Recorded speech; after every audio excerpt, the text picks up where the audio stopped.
Good evening, ladies and gentlemen. Welcome to a special episode of Kandhamal Incident, Remembering the Past, Advocating for the Future. I am Zehra, and today we embark on a profound journey of reflection, understanding, and hope.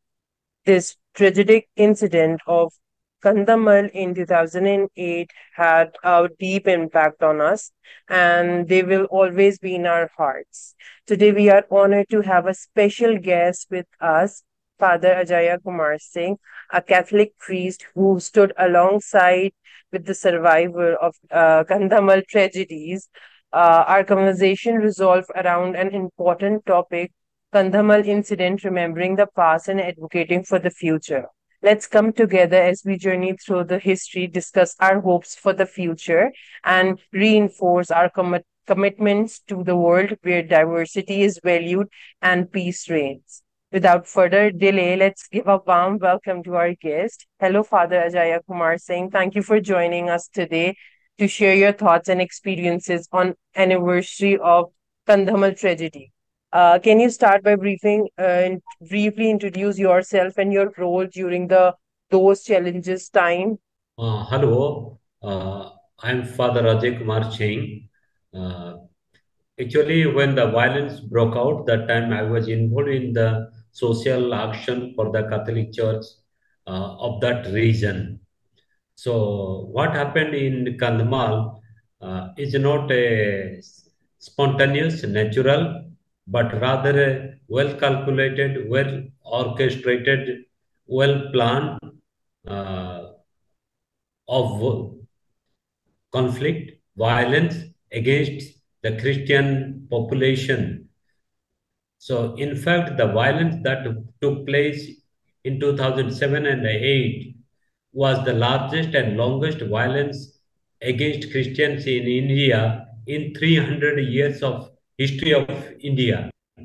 So you could imagine that violence, in fact, claimed nearly 100 people's life, Christians' life, and destroyed 400 odd churches, and the violence spread to 415 villages, and it was horrendous because not only people were lost their lives, women were molested, and even the institutions were rampaged, vandalized, and reduced to ashes. And the toll of this violence is still felt now. So sad to listen this. Thank you for sharing your insight, your perspective, add a valuable layer. So as we remember this tragic anniversary, could you please share your personal experience and emotion at that time? In fact, just when the violence started in 2007, I was in that place. So there was a huge mob came to attack our institute because I was involved in a action, social work, not any religious activities. I was just working for the community, irrespective of their religion, caste, and creed. So it was nothing to do with religion, but still then we are targeted. And 2007 they came to attack, but fortunately there were some people opposed to it. So the attackers they somehow left the place. But in 2008 I was not present in that place. They came in large number with arms, ammunition, and whatever they could, and destroyed our institute. And fortunately, I was away, but unfortunately, the violence uh, somehow got hold of a Catholic nun, and she was also assaulted by 300 religious fanatics of that place. Sorry that you witnessed all this. And thank you for sharing your experience. The Kandhamal tragedy has a profound impact on Christian community in the region.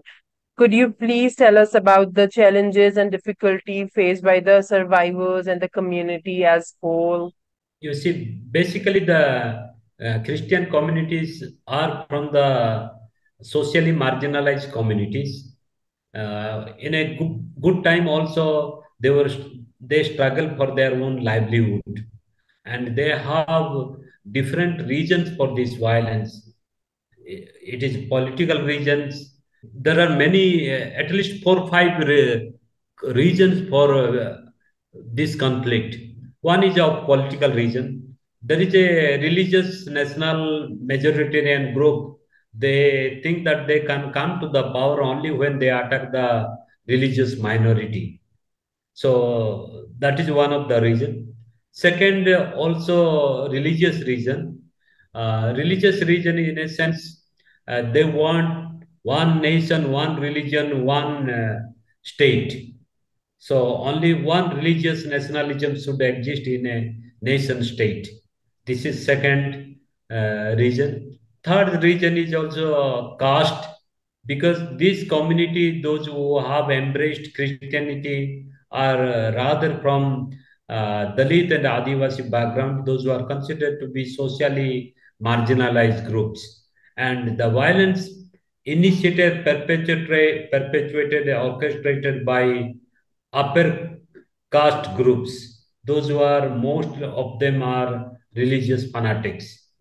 And also, to a large extent, media have played a very nasty role in propagating, spreading disinformation campaign against the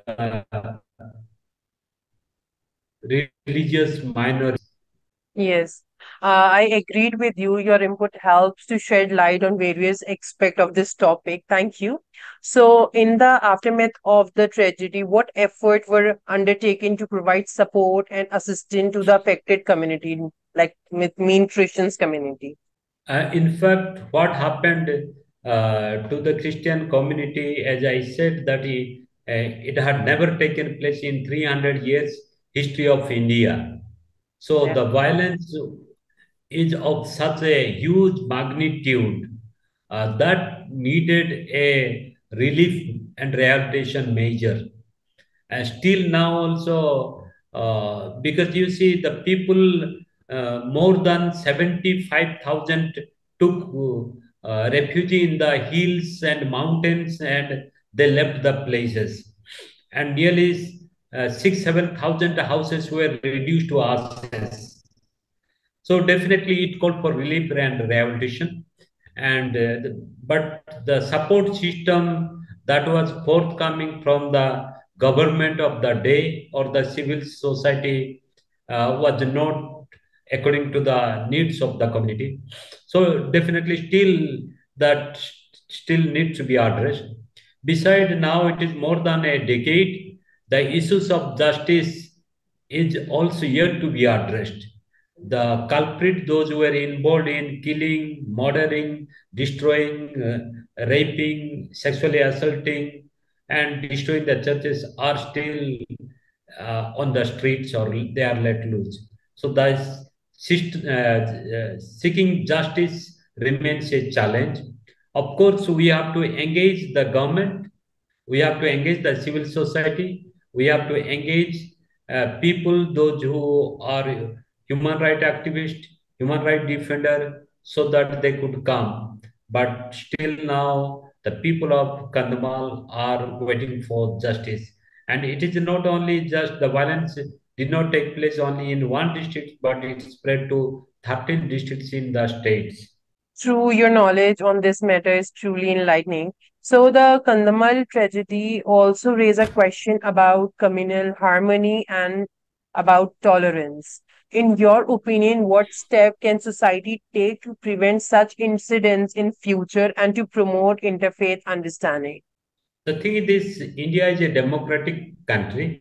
Yeah, So first of all, it is the primary responsibility of the state yeah, of course. to, yeah, to take care of the its citizen, and so that the religious minority people feel secured, and those who are committing crimes, they should be held accountable.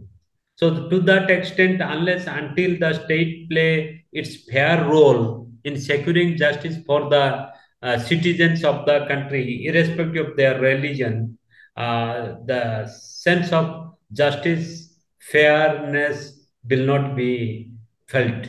So that is why we feel it is the primary responsibility of the nation state as a democratic country should come forward.